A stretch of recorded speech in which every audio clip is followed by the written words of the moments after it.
নমস্কাৰ মৰমৰ ছাত্ৰ ছাত্ৰীসকল তোমালোকে জানা যে মই মোৰ ইউটিউব চেনেলৰ যোগেদি তোমালোকৰ বাবে কিছুমান ক্লাছ বিজ্ঞানৰ প্ৰস্তুত কৰি দি আহিছোঁ লগে লগে 9-10ৰ কিছুমান অংকৰ ক্লাছো মোৰ চেনেলত উপলব্ধ হৈছে আজি মই ক্লাছ 8ৰ এটা চেপ্টাৰ আলোচনা কৰিব খুজিছোঁ ক্লাছ 8ৰ যেটো দ্বিতীয় অধ্যায় এটা চলকযুক্ত এক ঘাতৰ সমীকৰণ এই চেপ্টাৰটো আজি আমি ডিসকাস কৰিম এটা চলকযুক্ত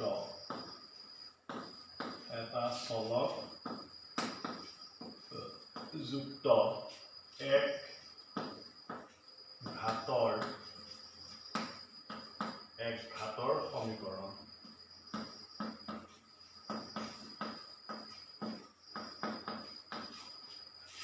ক্লাছ 8 কিতাপৰ পেজ নাম্বাৰ 25 এই চেপ্টাৰটো আমাৰ আৰম্ভ হৈছে এটা আমি যদি এটা চলকযুক্ত এক ঘাতৰ সমীকৰণ কিছুমান লিখো সাপোজ 4x + 3 equal 0 এই সমীকৰণ এনেকুৱা সমীকৰণ আমি অসংখ্য লিখিব পাৰি এই সমীকৰণটোকে লৈ পেলাই আমি এই কথাটো আলোচনা কৰিম এতিয়া চলকযুক্ত বুলি কৈছে ইয়াত চলক কোনটো এই যেটো আমি x বুলি লিখিছো এইটোৱে হ'ল চলক আমি x ৰ ঠাইত আন এলফাবেটো ব্যৱহাৰ কৰিব পাৰো সাপোজ twice y - 7 = 3 ইয়াত এই y টো কি বুলি কোৱা হ'ব চলক আকৌ যদি লিখো 4m + twice n = 16 twice n এটো দুটা চলক আহি যাব 4m + 2 = 16 তেতিয়াহলে এই m টো কি বুলি কোৱা হ'ব চলক অৰ্থাৎ এই চলক বিলাকৰ এটা আমি সমীকৰণটো যেতিয়া আমি সমাধান কৰিলে এই চলক বিলাকৰ এটা নিৰ্দিষ্ট মান আমি পাম আৰু একক ঘাত বুলি কৈছে এই ঘাতৰ কনসেপ্টটো তোমালোকৰ কিতাপৰ 26 নম্বৰ পেজত ধুনিয়াকৈ দিয়া আছে আমি যদি এই এটা সমীকৰণ ইয়াত দিছে যেটো চলকৰ পদটো কোৱা হৈছে ভূমি বুলি কোৱা হৈছে আৰু যেটো তাৰ পাৱাৰটো কোৱা হৈছে সূচক আসলে এখিনি ক্লাছ মই আগতে ইংৰাজী মিডিয়ামত কৰা সেইকাৰণে অসমীয়া শব্দ কেইটা পটকে নাহে এটা একক ঘাত বুলি কওঁতে আমাৰ ইয়াত আমি এই সমীকৰণটো আলোচনা কৰিম ইয়াত যেটো চলক আছে x এই x টোৰ পাৱাৰ কিমান 1 আমি যদি 4x লিখিছো ইয়াৰ অৰ্থ হ'ল 4x to the power 1 এই 1 পাৱাৰটো লিখা নাযায় গতিকে আমি এই সমীকৰণটো কম এটা চলকযুক্ত অৰ্থাৎ ইয়াত চলক এটা আছে x আৰু একক ঘাতৰ সমীকৰণ যদি আমি এটো এনেকৈ লিখো 4x² + 3 = 7 তেতিয়াহলে ইয়াত চলকৰ ওপৰত 2 লিখিলো ই হ'ব দ্বিঘাত এটো ভূমি এটো পাৱাৰ তো ঘাত যদি লিখো 4 5 বেলেগ লিখো জনবা 5x³ + twice x - 6 = 0 ইয়াত চলকৰ ওপৰত পাৱাৰটো 3 এটো কোৱা হ'ব ত্ৰিঘাত এই দ্বিঘাত আৰু ত্ৰিঘাতৰ বিষয়ে তোমালোকে 9-10ত পাবা হায়াৰ ক্লাছত পাবা কিন্তু এতিয়া তোমালোকৰ চেপ্টাৰটো হৈছে এটা চলকযুক্ত এক ঘাতৰ সমীকৰণ এই ইয়াত এটা চলক আছে x আমি যদি এনেকৈ লিখো 4x + twice y = 7 তেতিয়াহলে ইয়াত এই দুইটা চলক এটো দুটা চলক আৰু এটা বহাই আমি তিনিটা চলকও লিখিব পাৰো 4x এই দুইটাকে আমি কি বুলি কম চলক দুটা চলকযুক্ত ৰাখো বা ইয়াত যদি আমি লিখো 5x + twice y - 6z = 0 ইয়াত x y z এই তিনিটাকে কোৱা হ'ব চলক এই তিনিটাকে কোৱা হ'ব কি বুলি চলক ভেৰিয়েবল এতিয়া আমি এইবিলাক উপৰ ক্লাছত পাম আজি ক্লাছটোত আমাৰ আলোচনা হ'ব যে এটা চলকযুক্ত একক ঘাতৰ সমীকৰণ চলক এটাই থাকিব কি x হ'ব পাৰে y হ'ব পাৰে z হ'ব পাৰে m হ'ব পাৰে n হ'ব পাৰে p q যিকোনো এলফাবেট তাত ইউজ হ'ব পাৰে যিকোনো আৰু তাৰ ঘাতটো কিন্তু সদায় 1 পোৱা সমীকৰণ ইয়াত আৰু এটা কথা আমি জানিব লাগিব আমি সমীকৰণবিলাক যেতিয়া সমাধান কৰিব লাগিব এতিয়া কেইবাটা পদ্ধতিও সমীকৰণ সমাধান কৰিব পাৰি ক্লাছ 10ত সেইখিনি সুন্দৰকৈ দিয়া আছে কিন্তু ক্লাছ 8ৰ বাবে সমীকৰণ যেতিয়া আমি সমাধান কৰিব যাম তেতিয়া আমি কেইটামান নিয়ম একেবাৰে মনত ৰাখিবই লাগিব অতি জৰুৰী সেই নিয়মকেইটা কি যে সমান চিনৰ বাওঁফালে থকা এটা প্লাছ সংখ্যা যদি আমি সমান চিনৰ সোঁফাললৈ লৈ যাওঁ তেতিয়াহ'লে এই সংখ্যাটো মাইনাছ হ'ব একেধৰণে সমান চিনৰ সোঁফালে থকা মাইনাছ সংখ্যাটো যদি সমান চিনৰ বাওঁফাললৈ লৈ আহোঁ তেতিয়াহ'লে কি প্লাছ হ'ব একেদৰে সমান চিনৰ বাওঁফালে থকা মাইনাছ সংখ্যাটো যদি সমান চিনৰ সোঁফালে লৈ যাওঁ প্লাছ হ'ব আৰু প্লাছ সংখ্যাটো বাওঁফালে লৈ আহিলে কি মাইনাছ হ'ব সমান চিনৰ বাওঁফালে থকা পূৰণ সংখ্যাবিলাক সমান চিনৰ সোঁফাললৈ লৈ গ'লে হৰণ হ'ব আৰু হৰণ সংখ্যাবিলাক এফালে লৈ আহিলে পূৰণ হ'ব একেধৰণে বৰ্গবিলাক বৰ্গমূল হ'ব এই কথাখিনি আমি জানিব লাগিব 2 নম্বৰ কথা আহিল যে ইয়াত আমি আৰু এটা বস্তু পাম বজ্ৰ গুণন সেইটো আমাৰ জানিব লাগিব বজ্ৰ গুণন বা বজ্ৰ পূৰণ আমি যেতিয়া এটা ভগ্নাংশ লিখো সেই ভগ্নাংশটোৰ তলৰ সংখ্যাটোক কোৱা হয় হৰ আৰু ওপৰৰ সংখ্যাটোক কোৱা হয় লব আমি সেইটো জানোৱেই আমি এটা ভগ্নাংশ লিখিলো জানিবা 3/4 বা ইয়াত আমি এটা চলক দি দিলো 5x/4 আৰু এই ভগ্নাংশটো আমি ইকুৱেল লিখিলো 5/7 এতিয়া 4 টো হৰ 5x টো লব 7 টো হৰ 5 টো লব এই সমীকৰণটো সমাধান কৰিব যাওঁতে আমি বজ্ৰ গুণন কৰিম বজ্ৰ গুণন কৰোঁতে কি কৰিব লাগিব সমান চিনৰ বাওঁফালে থকা লবৰ লগত সমান চিনৰ সোঁফালে থকা হৰ পূৰণ হ'ব সমান চিনৰ বাওঁফালে থকা হৰৰ লগত সমান চিনৰ সোঁফালে থকা লব পূৰণ হ'ব এইটো কোৱা হয় বজ্ৰ পূৰণ আমি এতিয়া মেইন চেপ্টাৰটোলৈ আগুৱাই যাম আৰু মেইন চেপ্টাৰটো অংকবিলাক কৰি গ'লে আমাৰ মনত ক্লিয়াৰ হৈ যাব মাত্ৰ এই কথাবিলাক কিন্তু আমি জানিবই লাগিব যে প্লাছ মাইনাছ যিটো সলনি হয় এতিয়া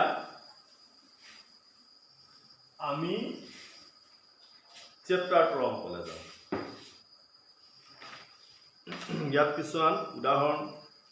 কৰি দিয়া আছে সেই উদাহৰণবিলাক তোমালোকে কৰিবা এক্সাৰচাইজ 2.1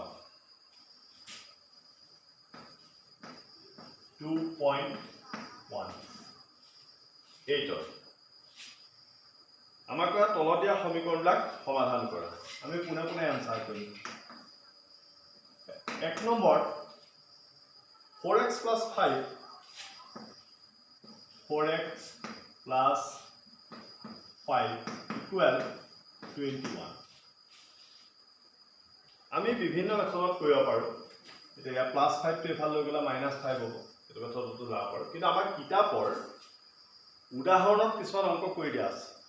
এতিয়া আমি দুটামান অংক সেই উদাহৰণত যেনেকৈ কৰিছে সেইটো ফলো কৰি যাম তেতিয়া তোমালোকৰ কাৰণে সুবিধা হ'ব এটা আমাৰ এই সমীকৰণটো আমি কি কৰিব লাগে সমাধান কৰিব আমাক কৈছে তলত দিয়া সমীকৰণবোৰ সমাধান কৰা মানে কি সমাধান কৰিব এই ইয়াত যেটো চলক আছে x এই x ৰ মানটো নিৰ্ণয় কৰিব ইয়াত যেটো চলক আছে x এই x ৰ মানটো নিৰ্ণয় কৰিব সেইটো সমাধান কৰা এতিয়া আমি কিতাপৰ উদাহৰণত দিয়াৰ ধৰণে যদি যাওঁ 4x plus 5 এই 5 টো আমি নাইকিয়া কৰিব লাগিব তাৰ কাৰণে আমাক কি লাগিব -5 is equal 21 আমি সমান চিনৰ বাও হাতে যেটো -5 দিছো সমান চিনৰ সোঁ হাতেও দিব লাগিব -5 এই +5 টো নাইকিয়া কৰিব কাৰণে এটা -5 দিলো আৰু সমান চিনৰ বাও হাতে -5 দিয়াৰ কাৰণে সমান চিনৰ সোঁ হাতে -5 দিব লাগিব এতিয়া এটো হৈ গল 4x plus 5 minus 5 মানে 0 0 টো আমি লিখো ইকুৱেল 21 ৰ পৰা 5 গল 21 ৰ পৰা 5 গলে কিমান থাকিব 16 16 এতিয়া এই 4 টো x ৰ লগত পূৰণ হৈ আছে 4 টো উঠাব লাগে উঠাবৰ কাৰণে আমি হৰণ কৰিম 4x by 4 চাৰিটা হৰণ কৰি দিলো ইয়াতো আমাৰ 16 by 4 হৰণ কৰি দিলো হৰণ কৰিলে 4 কটা গল এবাৰ গল 4 16 কটা গল 4 বাৰ গল x ৰ লগত 1 পূৰণ হলে x ইকুৱেল 4 তাৰমানে আমি যেটো সমাধান কৰিলো তাত চলকটোৰ মান কিমান পালো 4 এটা এই অংকটোকে আমি আৰু এটা ধৰণে কৰিব পাৰো এই অংক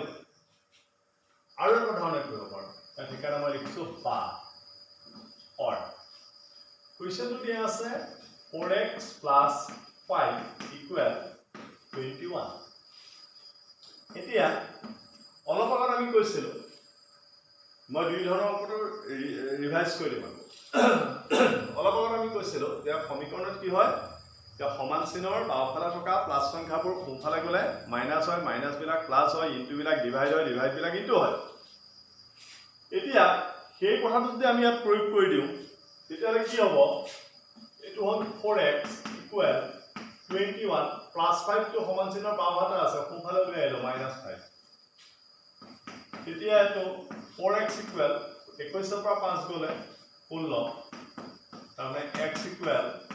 16 by 4 4 16 এটা 4 বাৰ গল x ইকুৱেল আমি এই ধৰণে কৰিলে হ'ব এই ধৰণে কৰিলে হ'ব এই সাধাৰণতে এই ধৰণেহে কৰা হয়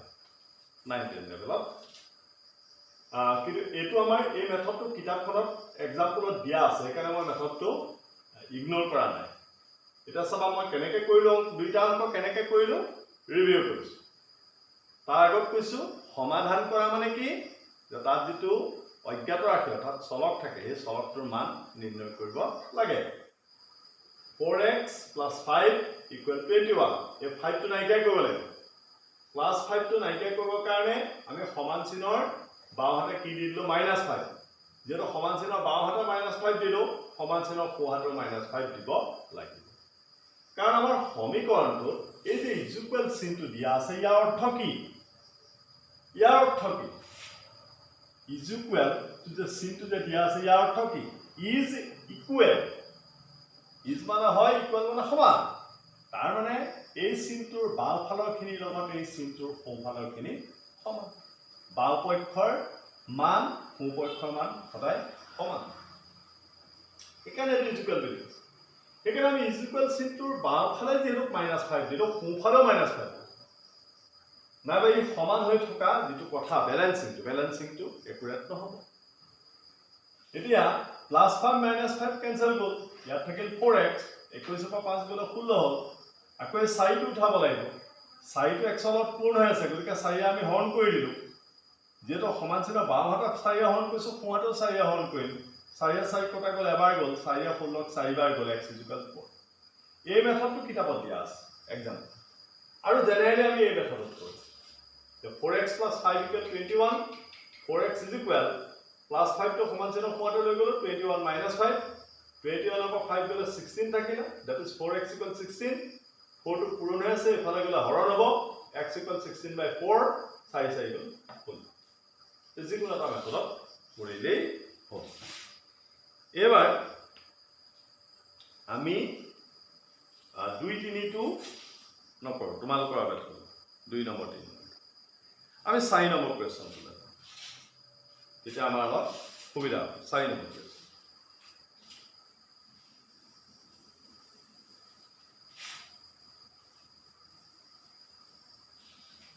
মই 1 নম্বৰটো যেনেকৈ কৰিলো 2 নম্বৰ আৰু 3 নম্বৰটো তোমালোকে সেই ধৰণে ঘৰত প্ৰেক্টিছ কৰিব এতিয়া 4 number 1 or 4 6x by 7 equal 42 এটো আমি বজ্ৰ গুণন কৰিও কৰিব পাৰো বা অলপ আগত আমাক কিতাপত যেটো কথা ক'লে সেই ধৰণে কৰিব পাৰো এই 7 টো ইয়াত হৰণ হৈ আছে উঠাব লাগিব গতিকে 7 এটা দুইফালে পূৰণ কৰি দিম হৰণ হৈ থাকিলে পূৰণ কৰিব লাগিব পূৰণ হৈ থাকিলে হৰণ কৰিব লাগিব যোগ হৈ থাকিলে বিয়োগ কৰিব লাগিব বিয়োগ হৈ থাকিলে যোগ কৰিব লাগিব তো হৰণ হৈ আছে তাৰমানে 7 into 6x by 7 equal 7 টো যেটো সমান চিহ্নৰ বাওহাতে পূৰণ কৰিছো সোঁহাতে কৰিব লাগিব 7 into 42 তেতিয়া a7 টো কেনসেল গল এবাৰ তাৰমানে আমাৰ কি থাকিলে 6x equal এটো এনেকৈ থাককচোন পূৰণ কৰি নিদো 7 into 42 এটা ইয়াত 6 টো পূৰণ হৈ আছে উঠাব লাগিব পূৰণ হৈ থাকিলে হৰণ কৰিব লাগিব ইয়াত হৰণ হৈ আছে কাৰণে পূৰণ কৰিলো পূৰণ হৈ আছে কাৰণে কি কৰিম হৰণ কৰিম 6x by 6 equal 7 into 42 by 6 6 ক কাটিলে এবাৰ গল 6 42 ক কাটিলে 6 7 গুণ 42 তাৰমানে x equal 7 7 গুণ 49 বা আমি বজ্ৰ গুণন পদ্ধতিত যদি কৰো এতিয়াও কৰিব পাৰো একেটা অংক বা বুলি লিখিছো 6x by 7 equal 42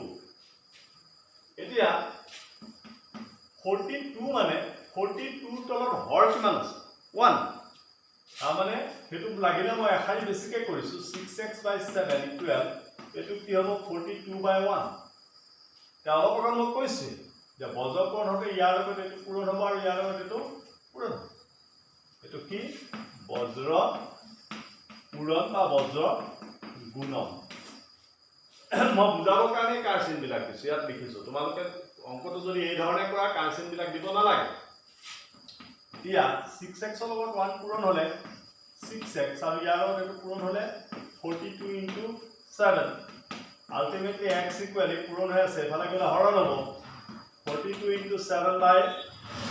6 6 এ 42 কেটা 6 7 গুণ 42 মানে ultimately x equal 7 7 গুণ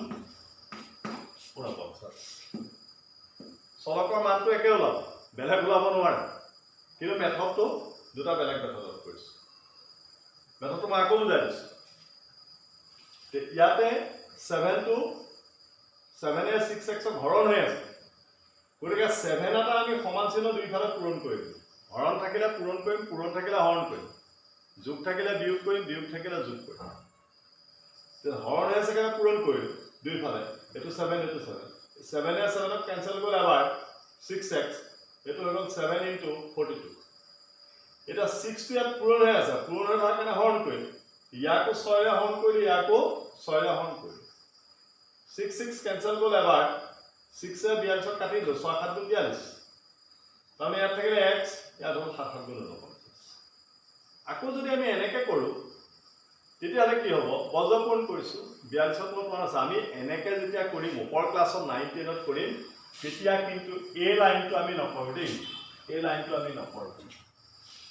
এটা বুজাবলৈ কৰিছো তেতিয়া কিন্তু আমি ইয়াৰ পৰা এটো ডাইৰেক্ট কৰিম এই লাইনটো কৰিব নালাগে তে 1 লগত 6x কৰলে 6x 42 into 7 6 টো পূৰণ হৈ আছে এফালে গলে হৰণ হ'ল 6 7 গুণ 42 7 7 গুণ 50 প্ৰতিটো অংকই দুটা মেথডত কৰিব নালাগে যেটো মেথডত কৰিলে তোমালোকৰ সহজ জান লাগে সুবিধা হয় সেইটো মেথডত কৰিবা এটা মই এটো 4 নম্বৰ অংকটো কৰিলো একে ধৰণে মই 5 নম্বৰটো কৰিম তাৰ পিছত আকৌ ব্ৰেকেট থকা অংকটোলৈ গুচি যাম 5 নম্বৰ অংকটো কৰি দিলো মাজে মাজে যিবিলাক অংক তোমালোকে মোৰ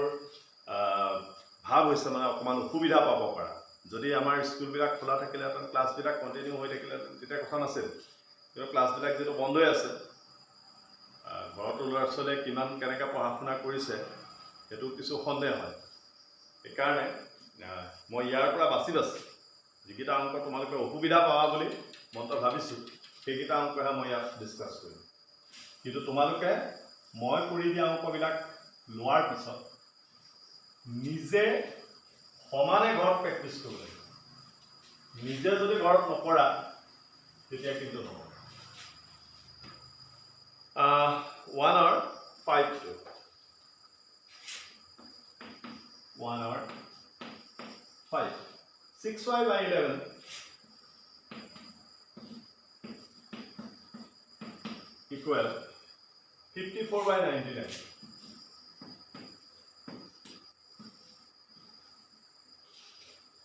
এইটো আমি বজ্ৰ পূৰণ কৰিম বেলেগ কোনো কথা নাই আৰু কিতাপত তোমালোকৰ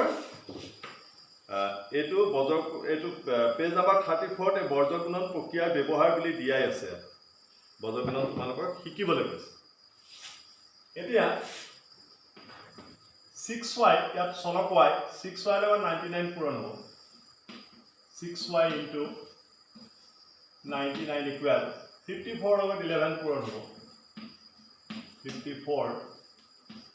into 11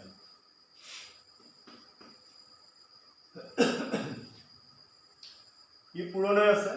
এফালে গ'লে হৰণ হ'ব তাৰমানে 6y equal 54 into 11 by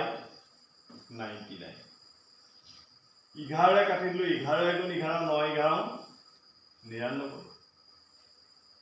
এটা লাইন বেছিকৈ কৰ লাগিলে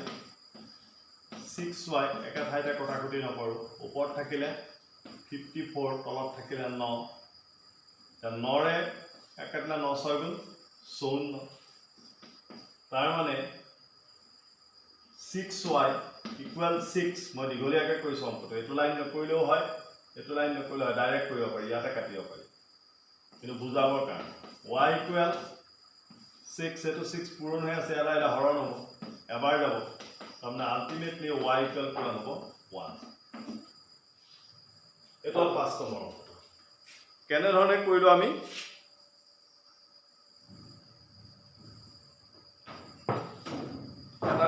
এটা ৰিভিউ কৰি চাও 6y by 11 54 by 99 বজ্ৰ গুণন কৰিছো 6y লগত 99 পূৰণ হৈছে 6y into 99 equal 54 লগত 11 পূৰণ হৈছে 54 into 11 তা 99 টো সমান চিহ্নৰ বাওঁফালে আছে ই পূৰণ হৈ আছে সমান চিহ্নৰ সোঁফালে আহিলে ই হৰণ হ'ব that is 54 into 11 by 99 11 এ 99 ক কেনসেল কৰিলো 9 11 99 আৰু 11 গুণ 11 এটো ইয়াতে কাটি দিব পাৰি মই নাই কটা খালি বেছিকৈ কৰিছো 6y equal আমাৰ লগ হল 54 হৰ হৈ গল 9 9 ৰে 54 কাটছে 9 6 গুণ 54 ইয়াতে খালি বেছিকৈ পাতি ললো 6y equal এটা কিমান থাকিল 6 এই 6 টো পূৰণ হৈ আছে এফালে আহিলে হৰণ হ'ব তেতিয়া y equal 6 by 6 6 এ 6 ক কাটলে আবার যাব y equal 1 এটো হল আমাৰ 5 নম্বৰ কোৱেশ্চনটো এতিয়া আমি ব্ৰেকেট থকা কোৱেশ্চনটো লাগিছে যাম 9 নম্বৰ কোৱেশ্চনটো 9 নম্বৰ যেটো বাকি কোৱেশ্চন কিটা প্ৰায় একেই তোমালোকে ঘৰত প্ৰেক্টিস কৰিলে পাৰিবা আকৌ কৈছো মেমৰি ডিপেন্ডস অন ৰিপিটেশন ৰিপিট কৰি থাকিলে কিন্তু মনত নাথাকিব 9 number question 1 or 9 1 or 9 number question 5 into p minus 3 5 bracket p minus 3 equal 3 bracket p plus 2 এটা এই অঙ্কটো কৰিবল যাতে আমি ব্ৰেকেট খুলুতে ব্ৰেকেটৰ ভিতৰৰ সংখ্যা আৰু বাহিৰৰ সংখ্যা পূৰণ হ'ব পূৰণ হতে কি নিয়ম পালন কৰিব লাগে বা কি নিয়ম মানি চলিব লাগে সেই কথাটো আমি এটা আলোচনা কৰি লম সেই কথাৰ কথা আমি পৃথকে আলোচনা কৰিম আমি যেতিয়া ব্ৰেকেট খুলিম ব্ৰেকেট খুলিব যাওঁতে আমি কি নিয়ম পালন কৰিব লাগে